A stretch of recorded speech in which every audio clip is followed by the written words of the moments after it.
भारत का संविधान लिखे जाते वक्त 25 नवंबर 1949 को उसका अंतिम पाठ पूरा होने के बाद देश के महान नेताओं में से एक और दलितों के निर्विवादित नेता डॉक्टर भीमराव अंबेडकर ने देश के भविष्य के बारे में एक खास बात कही।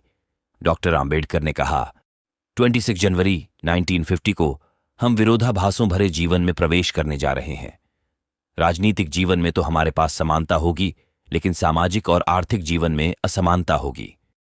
भारत ने 26 जनवरी 1950 को संविधान लागू होने के साथ खुद को एक संप्रभु, लोकतांत्रिक और गणतांत्रिक राज्य होने का ऐलान कर दिया। अपने भाषण में अंबेडकर शायद नए गणतांत्रिक राज्य और पुरानी सभ्यता के बीच के अंतर्विरोधों के बारे में इशारा कर रहे थे।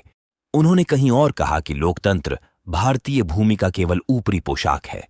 उनके अनुसार यहाँ की संस्कृति अनिवार्य तौर पर अलोकतांत्रिक है और यहाँ के गांव स्थानीयता का गंदा नाला, अज्ञानता, संकीर्णता और सांप्रदायिकता के घर हैं।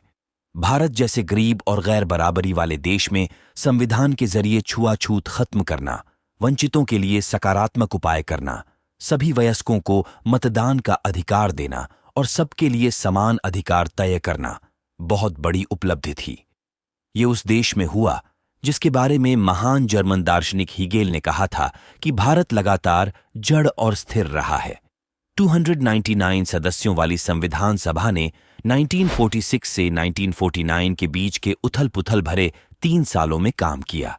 इस दौरान देश में कई बड़े सांप्रदायिक दंगे हुए और देश का बंटवारा भी हुआ। इसके कारण इन दो देशों के बीच मानव इतिहास का सबसे बड़ा प्रवासी संकट पैदा हुआ। इसी दौर में भारत में 550 से ज्यादा रियासतों का मुश्किल भरा एकीकरण का काम संपन्न हुआ। डॉक्टर अंबेडकर ने संविधान बनाने के लिए 7 सदस्यों की एक प्रारूप समिति बनाई, जिसने 395 प्रावधानों वाले इसके मसौदे को तैयार किया। लेखक अशोक गोपाल की हाल में अंबेडकर की एक जीवनी a part apart, the life and thought of B.R. Ambedkar नाम से आई है। इसमें उन्होंने बताया है कि डॉक्टर अंबेडकर ने कैसे अपने खराब स्वास्थ्य से जूझते हुए और तमाम मतभेदों को दूर करके दुनिया के सबसे बड़े संविधानों में से एक को तैयार किया। यह किताब बताती है कि डॉक्टर अंबेडकर के कद ने कैसे इस काम में उन्हें स्थानीय और अंतर्राष्ट्रीय समर्थन जुटाने में मदद की। संविधान की प्रारूप समिति के 7 में से 5 सदस्य उच्च जाति के थे, लेकिन सभी सदस्यों ने अंबेडकर को इस समिति का नेतृत्व करने को कहा। अशोक गोपाल ने इस किताब में बताया है कि भारत की आजादी के आंदोलन का समर्थन करने और आयरलैंड का संविधान लिखने वाले आयरिश नेता इमोन डी वलेरा ने भी इस काम के लिए डॉक्टर अंबेडकर के नाम की सिफारिश वाइसरॉय लॉर्ड माउंटबेटन और प्रधानमंत्री जवाहरलाल नेहरू से की थी।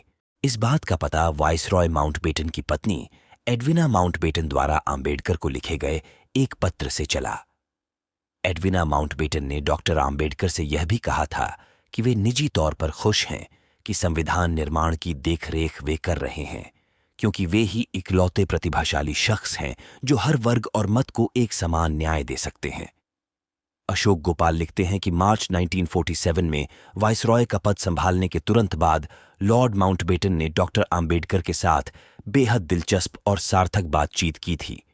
उनके अनुसार वाइसरॉय ने एक सीनियर ब्रिटिश अधिकारी को यह भी बताया था कि उन्होंने नेहरू के 15 सदस्यीय अंतरिम मंत्रिमंडल की सूची में जब अंबेडकर का नाम देखा तो उन्हें बहुत संतोष हुआ। अंबेडकर के नेतृत्व वाली प्रारूप समिति ने मई 1947 में संविधान सभा में पेश किए गए संविधान के मसौदे की जांच की। इसे संबंधित मंत्रियों और फिर कांग्रेस पार्टी को भेजा गया। कुछ खंडों को तो 7 बार में तैयार किया गया। अंबेडकर द्वारा संविधान सभा के अध्यक्ष राजेंद्र प्रसाद को पेश किए गए संशोधित मसौदे में लगभग 20 बड़े बदलाव किए गए। इन बदलावों में संविधान की पवित्र प्रस्तावना में किया गया बदलाव भी शामिल है, जो न्याय, समानता और बंधुत्व का वादा करता है और जो संविधान की बुनियादी विशेषताओं का प्रतीक है। चिंतक आकाश सिंह राठौर की किताब Ambedkar's preamble, a secret history of the constitution of India की एक बात का जिक्र अशोक गोपाल ने अपनी इस किताब में किया है। उनके अनुसार संविधान की मूल प्रस्तावना में बंधुत्व शब्द का जोड़ा जाना और इसका बाकी भाग भी वाकई करिश्माई और 81 शब्दों का ऐतिहासिक सेट है जो पूरी तरह से आंबेडकर का योगदान था। डायबिटीज और ब्लड प्रेशर से पीड़ित होने के बाद भी आंबेडकर ने संविधान तैयार करने में काफी श्रम किया। संविधान सभा में लगभग 100 दिनों तक खड़े होकर उन्होंने धैर्यपूर्वक हर खंड को समझाया और कारण बताए या सुझाए गए हर संशोधनों को अस्वीकार किया। संविधान सभा की बैठकों में सभी सदस्य मौजूद नहीं रहे।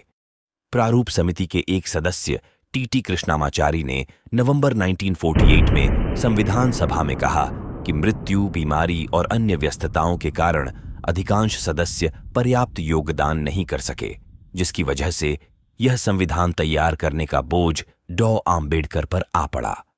संविधान के मसौदे में 7,500 से अधिक संशोधन सुझाए गए, जिनमें से लगभग 2,500 को स्वीकार किया गया।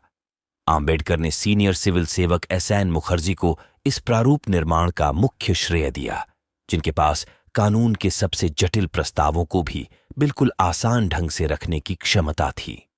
भारत के दलित समुदाय के नायक के तौर पर विद्रोही छवि होने के बावजूद डॉक्टर आंबेडकर ने सबके हितों का ध्यान रखा।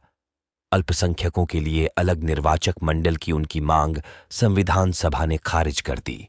बुनियादी उद्योगों के राष्ट्रीयकरण की उनकी मांग भी खारिज हो गई। साथ ही संविधान के उद्देश्यों में समाजवाद शब्द का उल्लेख नहीं किया गया।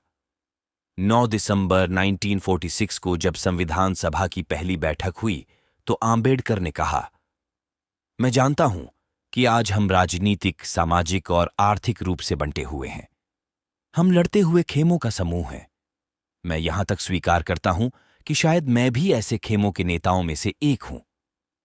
गोपाल कहते हैं कि इन बातों से पुष्टि होती है कि डॉक्टर आंबेडकर भारत के संविधान के प्रमुख वास्तुकार थे।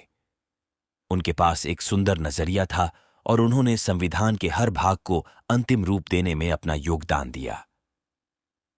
6 दिसंबर 1956 को 63 साल की उम्र में आंबेडकर के निधन के थोड़ी देर बाद प्रधानमंत्री जवाहरलाल नेहरू ने भी कहा, संविधान बनाने में डॉ. आंबेडकर से ज्यादा ध्यान किसी और ने नहीं दिया और न ही किसी और ने उतनी परेशानी उठाई।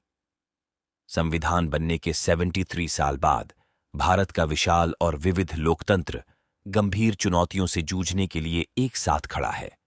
समाज में बढ़ता ध्रुवीकरण और असमानताएं देश के भविष्य को लेकर कई तरह की चिंताएं पैदा करती हैं, लेकिन ये सारी समस्याएं डॉ. आंबेडकर के एक और दूरदर्शी भाषण की याद दिलाते हैं, जो उन्होंने संविधान के संशोधित मसौदे को पेश करते वक्त दिया था।